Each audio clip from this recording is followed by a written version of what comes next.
ଅମଲା ସଂଘର ଆନ୍ଦୋଳନ ଯୋଗୁଁ ଠପ୍ ହୋଇ ପଡ଼ିଛି ସରକାରୀ କାର୍ଯ୍ୟ। ଅଫିସ୍ ଖୋଲା ଅଛି ହେଲେ ଭିତରେ କେହି ନାହାନ୍ତି। ସକାଳ ହେଲେ ଅମଲା ସଂଘର କର୍ମକର୍ତ୍ତା ଜିଲ୍ଲାପାଳଙ୍କ କାର୍ଯ୍ୟାଳୟ ସାମ୍ନାରେ ଧାରଣାରେ ବସୁଛନ୍ତି। ଦୀର୍ଘ 4 ଦିନ ହେବ ଅମଲା ସଂଘ ସାମୂହିକ ଭାବେ ଛୁଟି ନେଇ ଧାରଣାରେ ବସୁଛନ୍ତି। ଜରୁରୀ କାମରେ ଦୂରଦୂରାନ୍ତରରୁ ଆସୁଥିବା ଲୋକଙ୍କୁ ନିରାଶ ହୋଇ ଫେରିବାକୁ ପଡ଼ୁଛି। ଯେ ପର୍ଯ୍ୟନ୍ତ ଦାବି ପୂରଣ ନ ହେବ ସେ ପର୍ଯ୍ୟନ୍ତ ଆମେ ବସି ରହିବୁ ବୋଲି ଜିଦ୍ରେ ଅଟଳ ଅମଲା ସଂଘ।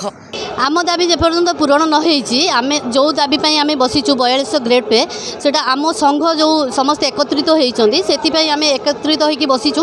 जे पर्यंत दाबी पूरण हेनी आमे एठू हटिबार नाही। जे पर्यंत आम दाबी पूरण न होईची सेतिक दिन पर्यंत आमे पूरा स्थिर चित्तर चिंता करजु। एई भले आमर आंदोलन जारी रहइबो एवं सामूहिक छुट्टी आमे रहिबो। आमर जिते बड़े मैट्रिकुलेशन थिला सेते बड़े आमर 1900 ग्रेड पे थिला। एबे आमर मैट्रिकुलेशन है कि आमर एजुकेशन क्वालिफिकेशन टा ग्रेजुएशन हो जाइए। तो बाकी जो भी डिपार्टमेंट गुड़ाकर ग्रेजुएशन क्वालिफिकेशन होची तार दरमा सब 4200 ग्रेड पे रोचे बोले आमे भी चाहूँ आमर 4200 ग्रेड पे दिया जाओ बोली। आपन अवश्य सत कथा कहते हेले किंतु सरकार भी आगे आसवा कथा किसी विषय चिंता माने आलोचना पे से भी जानवा कथा जे पब्लिक हैरान होती बोलिकी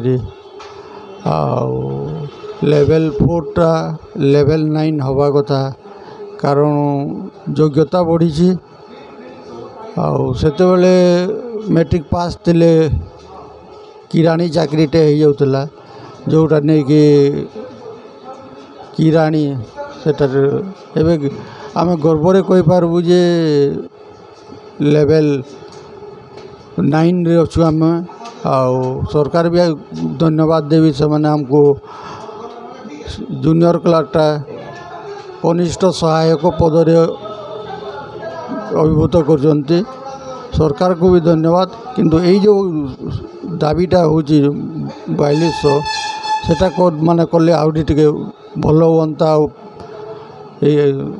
कर्मचारी माने आउरी उत्साहित होगी काम करते। 4200 ग्रेड पे दाबी रे अमला संघ सारा राज्य रे सरकारी कार्यकलापरू निजकू दूरे रखी धारणा देउछ। केतेक अमलांक कहिबा कथा एहा एक जुक्तियुक्त दाबी और सरकार एही दाबी सुनिबाकू बाध्य करिछु। आमे बहुत टाइम परे इटा निजे एक मेंटली प्रिपेयर हेकना करछु। पब्लिक के हेरेस करबा लगे आमे केबे नै चाहि।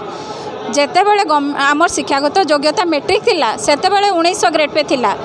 समय हिसाब रे गवर्नमेंट +2 कला सेते बेले कोनोसी कला नै। तापरे एबे ग्रेजुएशन करि देलानी भी किंतु ग्रेड पे रे कोनोसी वृद्धि करा नै।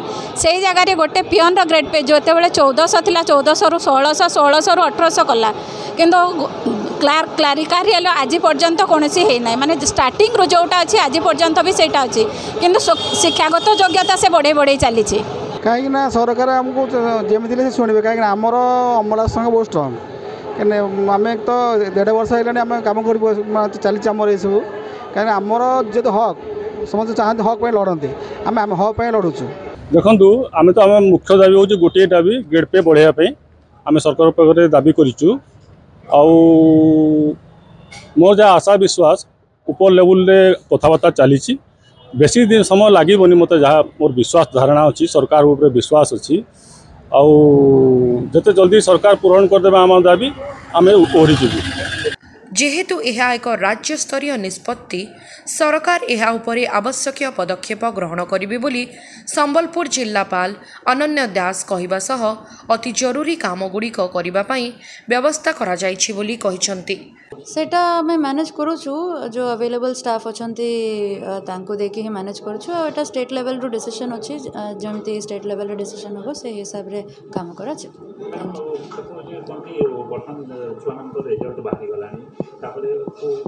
कौन से इमरजेंसी वर्क अफेक्ट होनी सेटा हमें देखुछु कौन से इमरजेंसी वर्क अफेक्ट होबा देबा पई जिया देबा। अमला संघर दाबी को विचार करी तुरंत पदक्षेप नेबाकू संबलपुर जिला वकील संघ पक्षरु मुख्यमंत्री उद्देश्य रे एक पत्र लिखि अनुरोध करा जायछि। Bureau report news OD 15।